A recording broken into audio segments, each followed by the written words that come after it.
हादसा किस प्रकार का वो तो आप लोगों को मालूम ही है।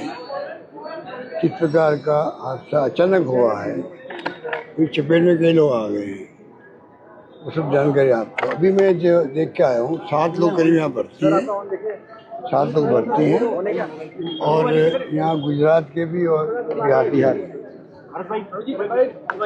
एक ई रिक्शा चालक हैं, तो कहते हैं वो तो उसने 5 लोगों की जान बची वहाँ पर, वो जयपुर रहने वाले हैं।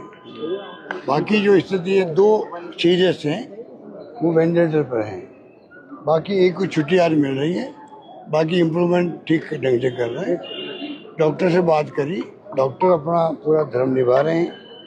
ये मैंने महसूस किया, मुझे खुशी हुई कि डॉक्टर्स जो देखभाल कर रहे हैं उसमें उनके जो सगे संबंधी साथ हैं वो भी संतुष्ट है इस बात को लेकर, किसी शिकायत नहीं करी है।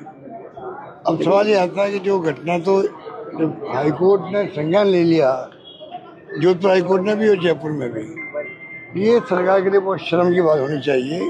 ये नौबतें क्यों आई? अगर सरकार समय पर कदम उठाती। हम भी मांग कर रहे थे कि आप कोई कमेटी बनाओ स्पेशल, और एक डिपार्टमेंट का काम नहीं होता, इसमें पीडब्ल्यूडी डिपार्टमेंट भी आता है, पुलिस डिपार्टमेंट भी आता है और ट्रांसपोर्ट आता है। कहाँ कमियाँ हैं, कहाँ खामियाँ हैं, कहाँ स्पीड ब्रेकर लगे हुए नहीं लगे हुए हैं, गाड़ी की स्पीड कितनी होती है, आजकल तो सब मशीन लगी होती है। तो जहाँ कमियाँ अगर पूरी नहीं करेंगे तो एक्सीडेंट होते जाएंगे। और किस प्रकार के लोग मारे जा रहे हैं लगातार, वो दुखद है पूरे प्रदेश के लिए। अब बात रही कि मुआवजे की बात कर रहे हैं आप लोग, मुआवजा अभी तक घोषित नहीं हुआ, ये हमेशा डिले करते हैं। सरकार को, मुख्यमंत्री को इस बात का एहसास होना चाहिए कि जिनके घर में हादसा हुआ है, जितना जल्दी हम एक्शन करते हैं, इलाज की टॉप प्रायोरिटी है, इलाज चल रहा है। दूसरा मुआवजा होता है जिससे सांत्वना मिलती है आदमी को। कोई मुआवजा मिलने से कोई जान वापस नहीं आती है, जो चला गया आदमी चला गया है। पर इमीडिएटली ये काम जो है, ये टाइम पे होना बहुत जरूरी है। 2 लाख रुपए प्राइम मिनिस्टर फंड से मिलते हैं, वो तो हो गया है। की स्कीम जो पिछली गवर्नमेंट बनी हुई है, वो सबके मालूम है। अगर एक परिवार में 2 मर गए हैं, 3 मर गए, तो ही 10 लाख मिलेगी। ये बात तो हो गई है कि इसको इमीडिएटली मुख्यमंत्री महोदय को चाहिए कि उसको घोषणा करे। और विशेष बात मैं कहना चाहूँगा वो है कि जब बाकी जगह जहाँ मृत्यु होती है, अभी फलोदी में हो गई जोधपुर के अंदर, या पहले जैसलमेर में आग लग गई बस के अंदर, जब दबाव पड़ता है सरकारों पर, मोर्चे में जाकर लोग बैठ जाते हैं, तब सरकार पैकेज देती है। ये केस अजीब सा केस है, ना कहीं जा रहे थे ना आ रहे थे, अपना काम कर रहे थे, अचानक की घटना, गाड़ी आती है, रौंद देती है सब लोगों को।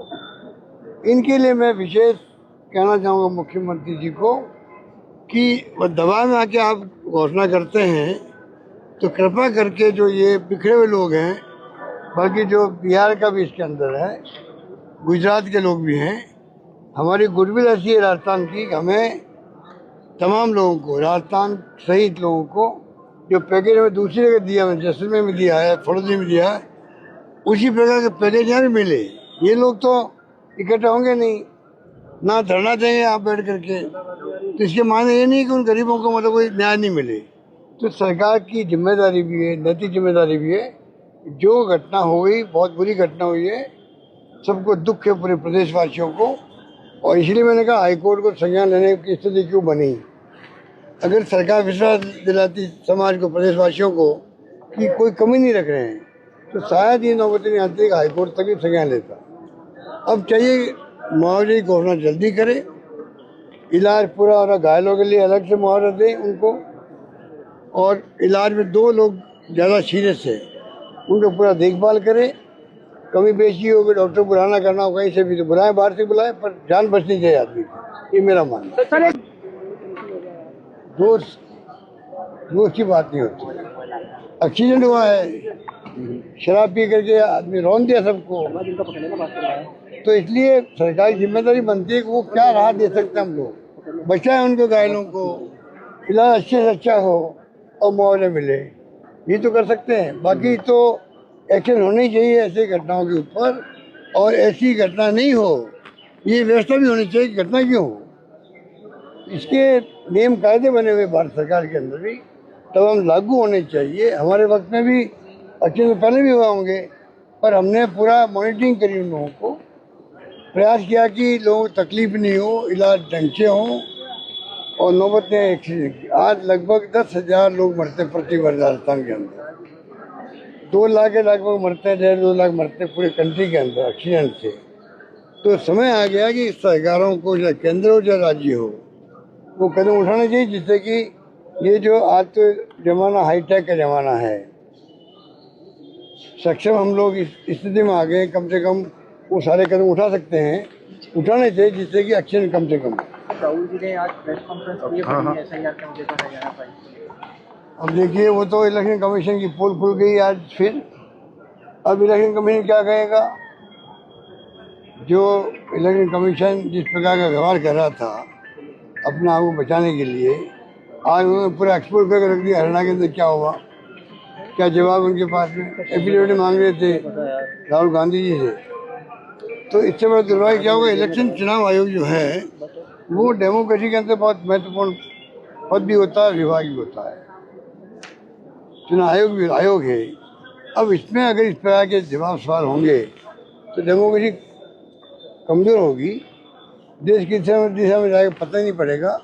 इसलिए आज जो उन्होंने एक्सपोज किया है, इलेक्शन कमीशन लेना चाहिए, गंभीरता से लेना चाहिए उसको।